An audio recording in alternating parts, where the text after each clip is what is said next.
We met, it was 4 days after I graduated from college. Uh, my good friend Rocco Landisman, who went on to become the chair of the NEA in the first Obama administration, and I were walking to dinner on Mount Auburn Street in Cambridge.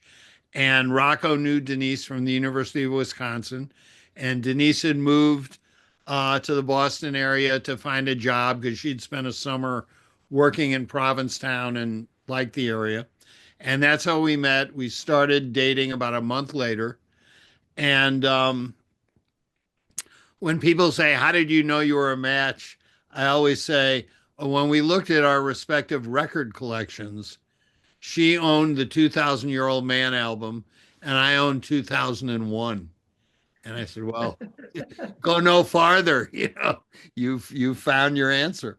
Um, but I do think it's important. I don't know that it's the kind of direct influence is just support, because there have been times when I've had to make some decisions about my career, such as when I said I don't want to practice law anymore, I want to write full time, or when I got an offer to leave the Boston Globe to become a consultant for Branford Marsalis's record label, which meant really I had to stop writing reviews if I'm affiliated with a company, where her support was invaluable to me.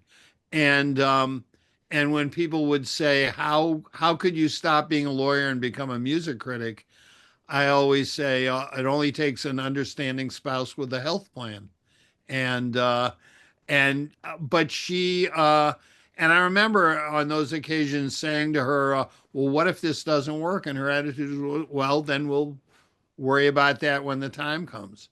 And I don't know that I've ever had to support her in career decisions she had to make, because she was pretty determined about what she wanted to do and when it was time to move on and when it was time to retire. And I think we never got in each other's way. It didn't bother her that I was going out in the middle of the week to write music reviews when she was an early to bed, early to rise type back then. And it didn't bother me when she did much more traveling for her job than I ever did, either as a lawyer or as a music critic. And I would be left to take care of our son and do those kind of things. And that never bothered me. I mean, we just were willing to give each other the room to pursue our passions.